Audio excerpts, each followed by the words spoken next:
말씀을 마음에 같이 읽겠습니다. 여호와의 말씀을 마음에 두지 아니하는 사람은 그의 종려와 가축을 그대로 두었더라. 아멘.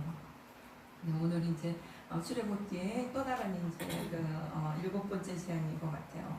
일곱 번째 재앙을 내리시기 전에 하나님이 이제 다시 한번 바로한테 경고하는 이제 본문을 들어갔는데요. 먼저 이번 한 주간 정말 그 추석 명절이면서 월요일이 추석이었잖아요. 월요일부터 쭉 오면서 사실은 오늘도 이제 일부 회사들은 오늘까지 이렇게 쉬면서 주일까지 쭉 가는, 그러니까 거의 한 열흘 정도 되는 그 연휴를 보내게 돼서 정말 몇 년 동안 이렇게 긴 거는 몇 년 만에 있는 거죠. 앞으로 이제 얼마나 또 몇 년 있어야 할지 모르겠는데 이제 연휴가 있었어요. 근데 이 연휴가 평소에 늘 바쁘고 힘들게 지내던 사람들한테야말로 연휴고, 집에서 늘 있었던 사람들한테는 또 굉장히 힘들었대요. 이 시간이 오히려 집에 그 사람들을 이렇게 챙겨주고 이러느라고, 그러니까 뭐 집에 다 출근하고 이러면 비로소 좀 쉬는데 가족들이 다 있으면서 그렇게 이제 더 힘들었던, 또 어떤 분한테는 그랬다고 해요. 하고 또 이제 이렇게 명절이 되면 가장 싫어하는 사람들이 뭐죠? 재수생들과 노총각이라고 해요. 재수생들은 공부를 얼마나 했냐, 어느 대학을 갈 거냐, 막 친구들이 모이면 요즘은 이제 그게 불문율이래요. 말하면 안 된대요. 말하면은 굉장히 뭐랄까 눈치 없고 또 꼰대라든가 저러니까 나이 먹었지 이런 얘기를 들으면 절대 그 재수생들한테 공부 얼마나 했냐, 어디 대학 갈 거냐 절대 물어보면 안 된대요. 그리고 또 하나 불문율이 있죠. 노처녀 노총각한테 언제 장가 갈 거냐, 언제 시집 갈 거냐. 그게 싫어서 집에를 안 간대요. 그렇게 한다고 하니까 명절이 참 이렇게 즐겁고 친척들 만나서 또 그런 반가운 시간이기도 하지만 또 일부 사람들한테는 또 굉장히 싫은 시간이 된 것 같아요. 또 한편으로 또 이제 즐거운 형제 자매 부모 만나서 즐겁기도 하지만, 또 한편으로는 부모를 보면서 늙어가는 부모님, 또 더 연로해진 부모님을 보면서 가슴 아파하는 그런 일도 있고, 그런 어떤 희비가 교차되는 그런 시간이 명절이 아닐까. 그럼에도 불구하고 그 먼 곳을 또는 그 수고로움을 마다 않고 가는 그 마음의 고향, 그런 부모나 친척이 있겠죠. 그래서 부모님은, 저희 같은 경우는 양쪽에 다 부모님이 안 계셔서 명절이 되면 좀 갈 곳이 없어요. 이제 이제 형제들도 다 나이들이 많으니까 이제 자녀들이 결혼했거나 막 이러면 그 집안마다에 또 행사가 있으니까 가기가 눈치 보이더라고요. 부모님이 계실 때는 부모님 때문에 우리가 어쩔 수 없이 대명분이 뚜렷하게 가는 건데, 이제 부모님이 안 계시니까 그 형제들 집에 가기가, 거기 며느리가 왔을 텐데, 사이가 왔을 텐데 뭐 이런 생각이 들어서 좀 주저하면서 그랬는데, 이번 명절은 저는 이제 요양병원에 있는 언니를 이제 좀 대접하느라고 모처럼 명절 음식을 막 준비 나름 해가지고 해서 월요일날 조카 집에서 이제 명절 음식을 갖다 주면서 언니를 대접하고 다시 이제 저녁 때쯤 집에 오는데 언니도 다시 요양병원으로 들어가는 거예요. 1박밖에 안 된대요. 그러니까 어제 나왔다가 오늘 하룻밤 자고, 그러니까 어제 저녁에 자고 오늘 이렇게 가족들하고 지내면 오늘 들어갔다가 또 내일 또 같이 하고 싶으면 내일 또 나와서 1박하고 이렇게, 그러니까 쭉 2박 3박 이렇게는 안 되나 봐요. 뭐 병원마다 다르겠지만. 그래서 언니가 다시 요양병원에 가려고 하니까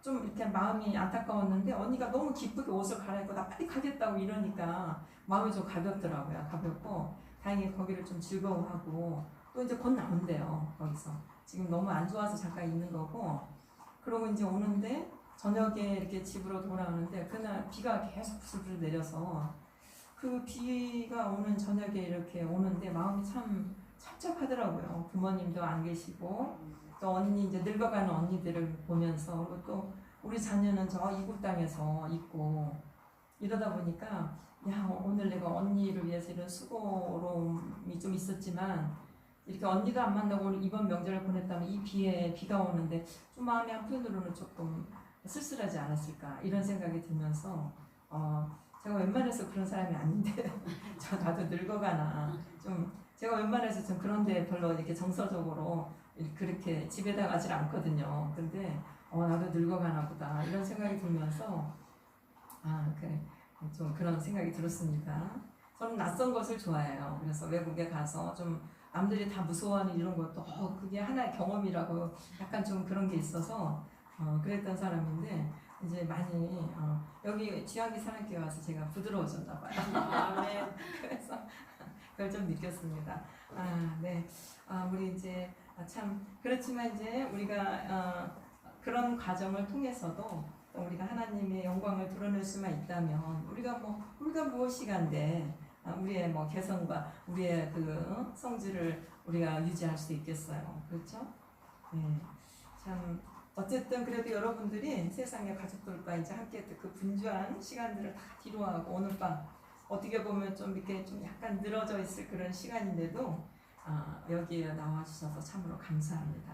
어떻게 보면 영적인 가족으로서 우리가 오늘 다시 하나님의 집에서 다시 모였다고 생각해요. 분주했던 이제 마음들도 또는 약간 여러 가지 이제 일정 때문에 행사 때문에 지쳐있던 그런 육신도 잠시 내려놓고 이 고요한 주님의 이제 시간에 참된 안식과 새로움을 얻는 시간이 되기를 간절히 소망합니다. 네, 이제 오늘 우리가 함께 펼쳐볼 이 성경 말씀은 우리가 이제 명절 동안부터 어떤 그런 즐거웠던 시간과 아주 다르게 숨막히는 이제 긴장감이 흐르는 그런 팽팽한 영적 대립의 지금 시간을 오늘 성경 말씀에서도 드러내고 있습니다. 이제 이러한 상황을 바로 폭풍 전야의 시간이라고 빗댈 만한데요. 7번째 재앙이 오기 전에 오늘 새로운 하나님의 몇 가지 메시지들이 오늘 이제 본문 13절과 21절에 나와 있는데 그걸 우리가 잠시 나누면서 우리가 오늘 말씀에서도 우리의 이제 육신의 이 삶을 떠나서 우리가 다시 한번 영적인 사람으로서 영적인 하나님의 나라에 보이지 않는 하나님 나라를 향해서 가는 우리의 이 여정 중에 우리는 어떤 사람으로 다시 한번 우리를 마주해야 되는지 그걸 다시 발견할 수 있는 시간 되기를 원합니다.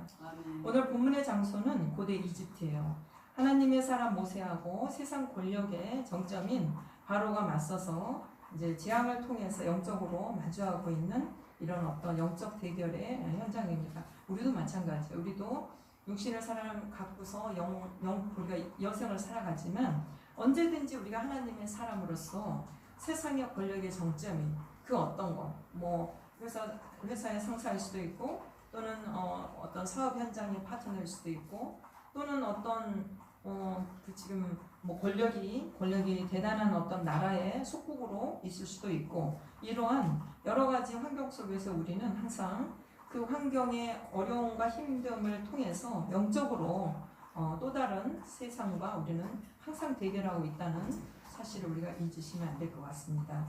이미 6번의 재앙이 나일강을 피로 물들였고 또 온 땅을 개구리와 파리로 뒤덮였고 사람과 가축을 그 고통 속에 몰아넣었던 이집트입니다. 그러나 바로의 마음은 여전히 바위처럼 지금 단단한 상태로 있는 것이죠.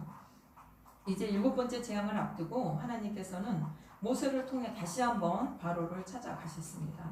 그리고 이번 재앙이 나라가 세워진 날로부터 지금껏 애굽 온 땅에 한 번도 없었다고 말할 정도의 무시무시한 재앙이 될 것이라고 지금 7번째 재앙을 선포하러 갔어요.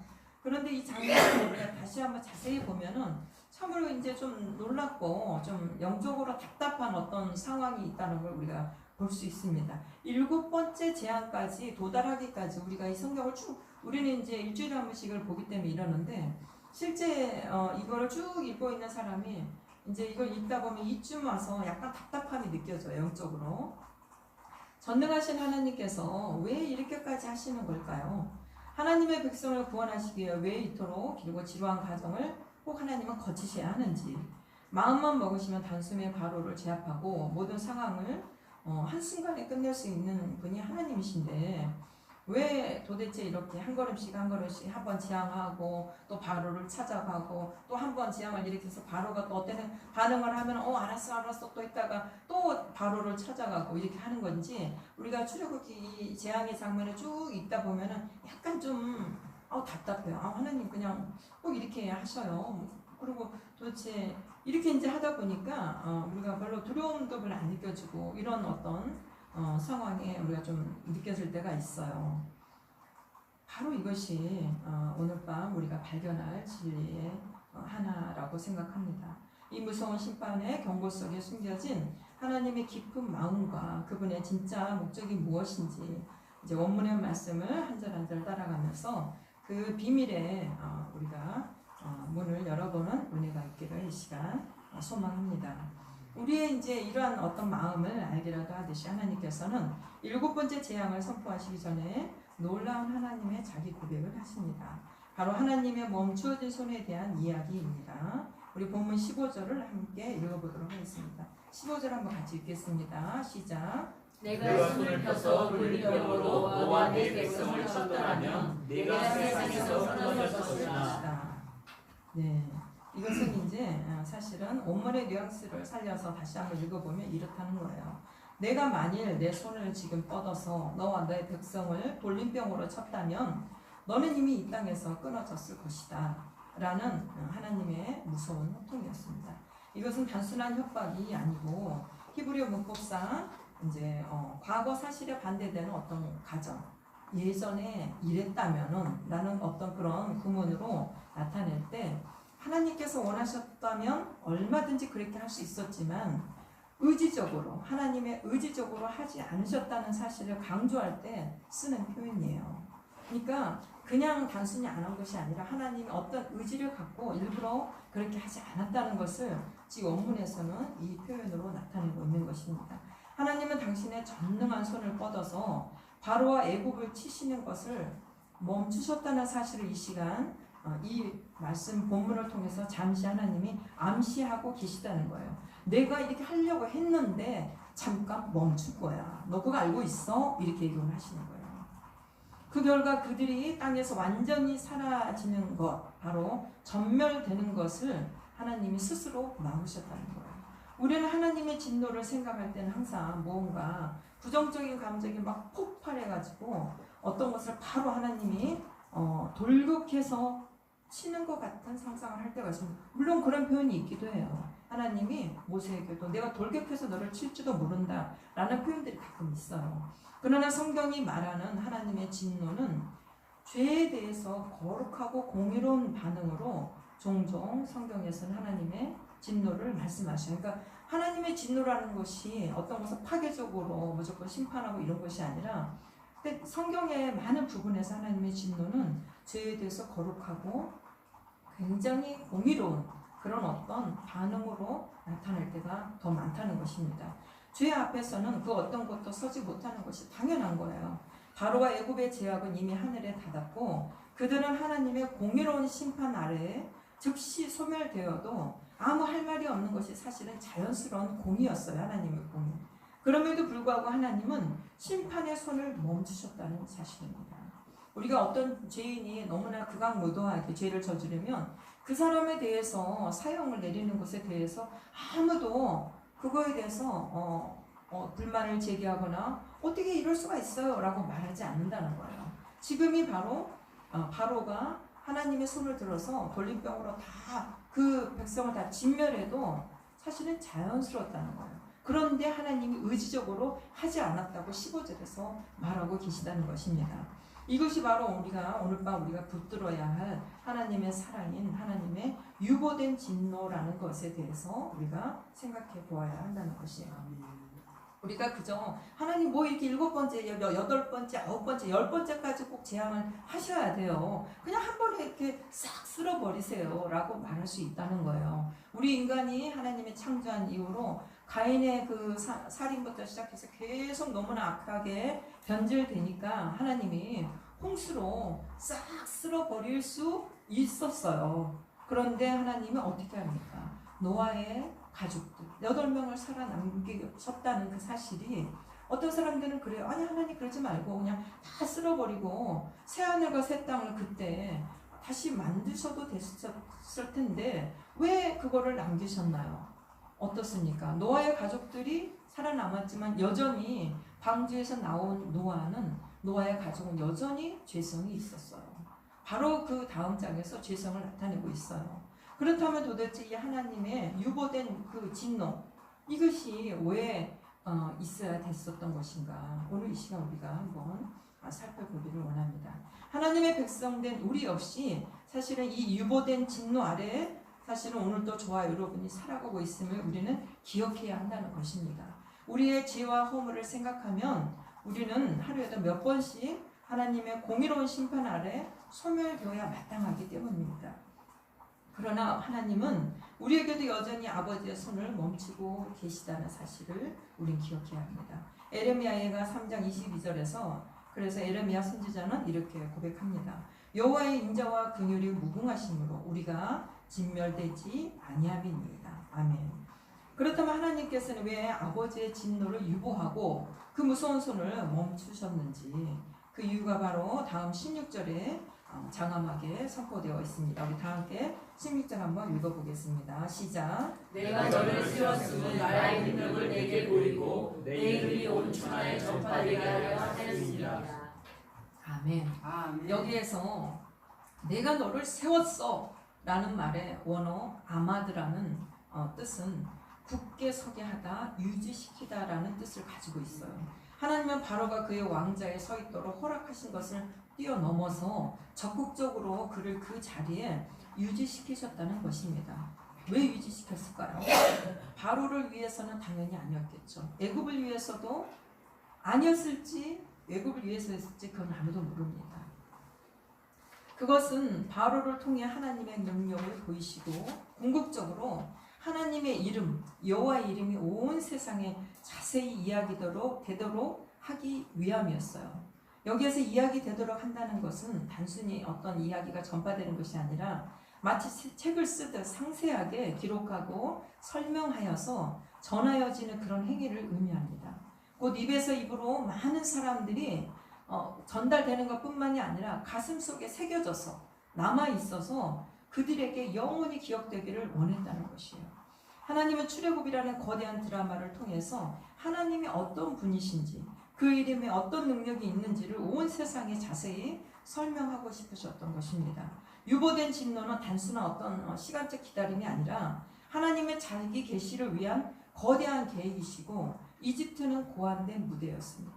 이 진리는 사도 바울을 통해 신약에서도 다시 한번 증거되는데요.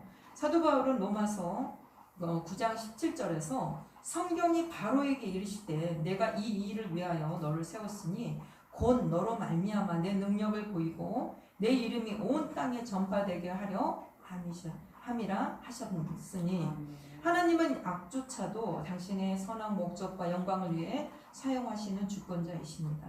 심판을 유보하시는 그 시간 속에서 하나님은 하나님의 이름과 영광을 온 세상에 드러내시고 구원의 계획을 진행하신다는 사실을 모든 인류가 알기를 원하셨던 것입니다. 지금도 마찬가지예요. 지금도 하나님의 때 예수 그리스도가 재림하시기까지 유보된 이 진노 속에서 우리는 살아가고 있다는 사실을 정말 두렵고 떨리는 마음으로 살아야 된다는 거예요. 아멘. 우리는 모르지만 점점 더 하나님의 그 유보된 진노의 시간이 짧아지고 있다는 사실을 우리는 알아야 돼요. 아멘. 그 속에서 정말 하나님을 알고 있다는 우리가 계시의 영으로 하나님을 알게 된 우리가 도대체 그 시간들을 하나님의 시간을 채워가는 그 시간 동안 어떤 상태로 우리가 있어야 되는지 우리 스스로 늘 두렵고 떨리는 마음으로 있어야 된다는 거예요. 아멘. 하나님의 진노가 유보된 그 여러 시간 속에서 그 무드 위에서 하나님은 아버지의 또 다른 성품을 오늘 이 시간 또 드러내고 계십니다. 그것은 바로 이스라엘 백성이 가장 사랑했던 하나님의 속성, 헤세드를 드러내고 있다는 사실입니다. 헤세드는 언약에 기초한 하나님의 변함없고 신실하며 자비로운 사랑을 의미하는 히브리어 언어입니다. 그렇다면 무시무시한 진노의 경고 속에서 우리는 어떻게 하나님의 헤세드의 사랑을 발견할 수 있을까요? 이 유보된 진노 속에서 우리가 살아가면서 우리에게도 마찬가지로 이 유보된 진노 속에서 우리가 때때로 하나님의 헤세드를 어떻게 경험할 수 있느냐는 거예요. 누가 얘기를 해줘야 돼 압니까? 아니면 누가 어떤 거 이건 헤세드의 사랑이야 라고 우리가 말해줘야 아는 것인지 우리가 우리의 삶을 다시 한번 볼 수 있어야 된다는 거예요.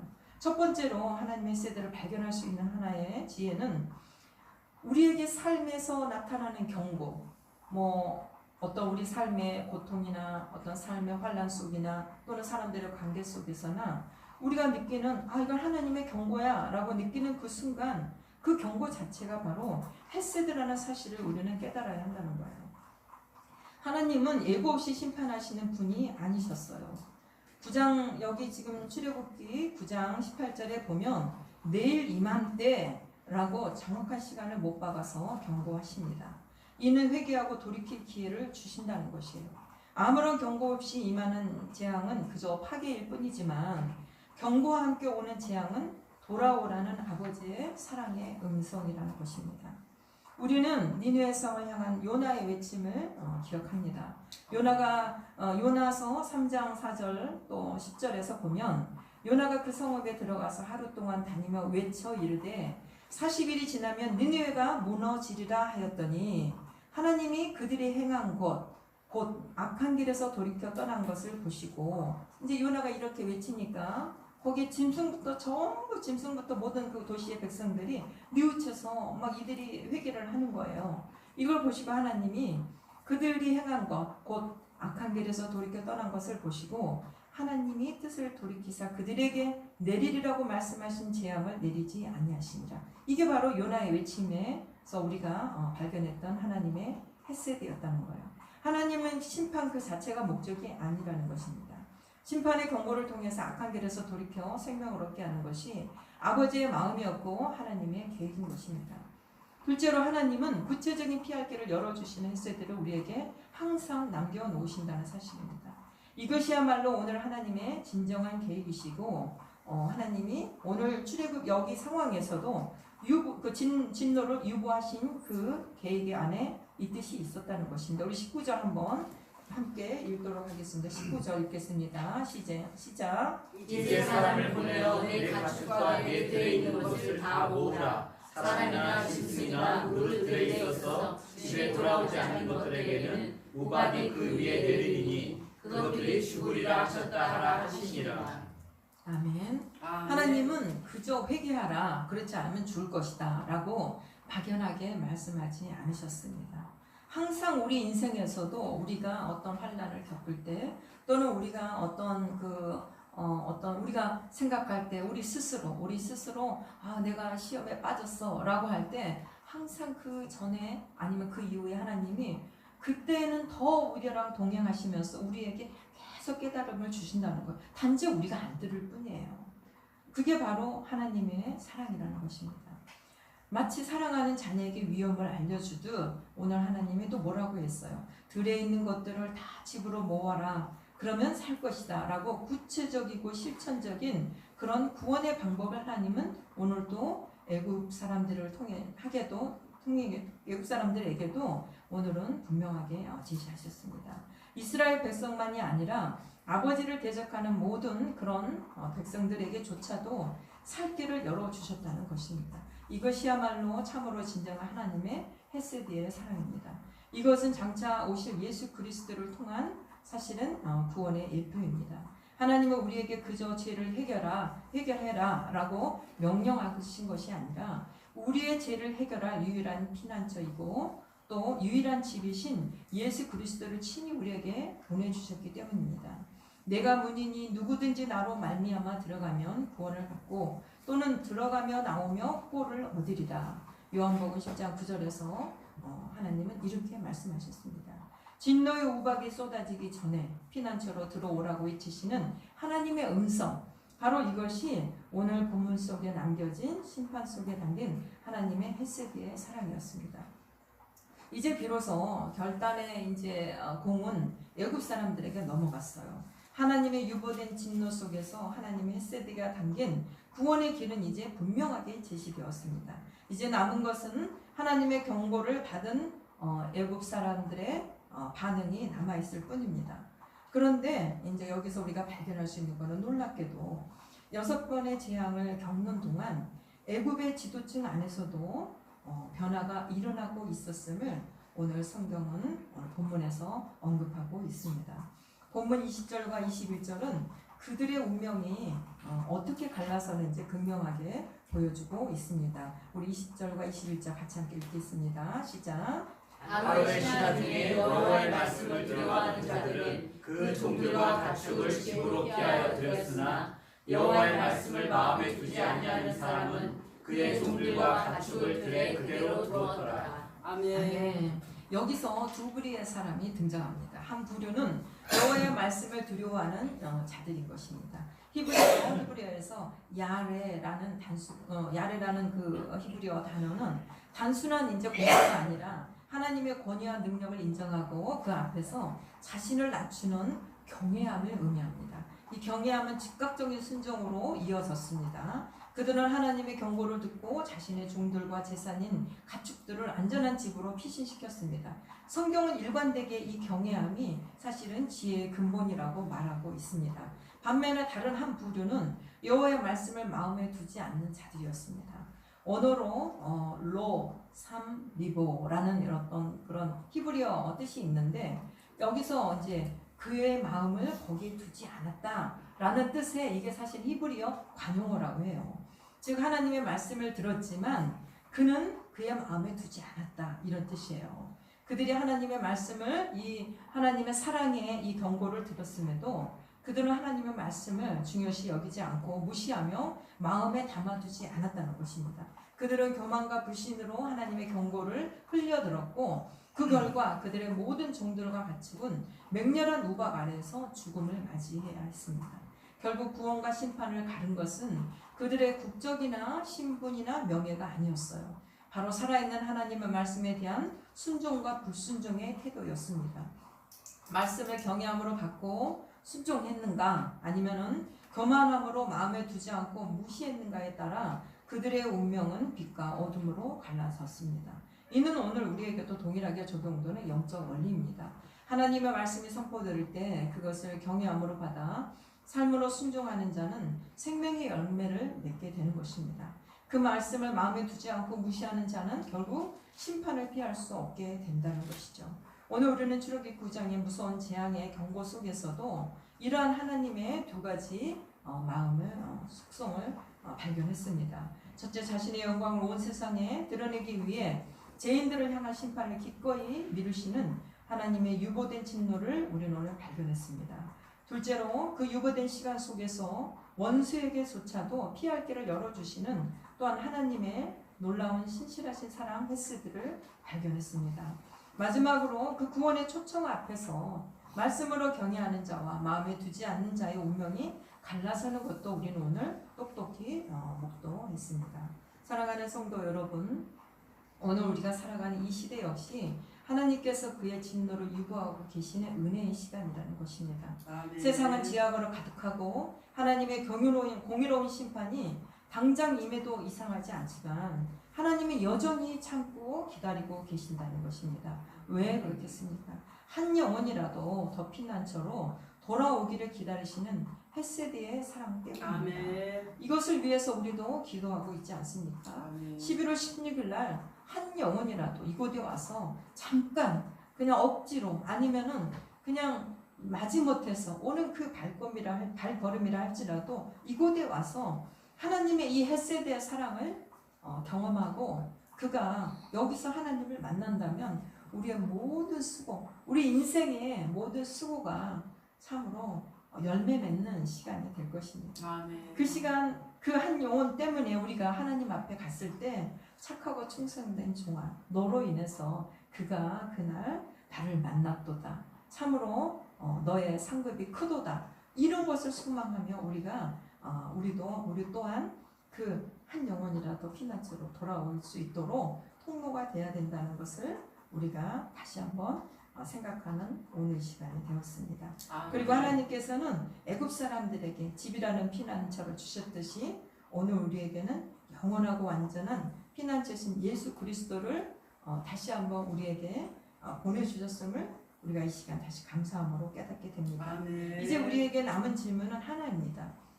나는 지금 어디에 서 있는가? 하나님의 말씀을 경외함으로 듣고 예수 그리스도라는 피난처 안에 거하고 있는가? 그리고 거기에 멈추는 것이 아니라 내 주변에 내 사랑하는 자녀 그리고 부모님, 형제, 자매에게 하나님의 피할 집을 알려주고 있는가? 아니면 세상의 풍요와 나의 경험을 의지하며 여전히 위험한 들판에 나의 삶과 나의 가족, 나의 소중한 것들을 방치해 두고 있는 것은 아닌가? 그것을 다시 한번 우리가 명절 한 주간 동안 열심히 세상의 친지들과 가족들을 만나고 있었지만 그 잃어버린 그 우리가 하나님의 자녀란 어떤 그 경각심을 잊어버렸다면 이 시간 다시 한번 그 경외함으로 다시 우리 자신을 무장하고 11월 16일을 위해서 다시 한번 우리의 영혼의 온매무새를 다시 가다듬는 이 시간이 되었으면 좋겠습니다. 아멘. 오늘 우리는 하나님의 기다림 속에는 우리를 살리려는 뜨거운 하나님의 사랑을 통해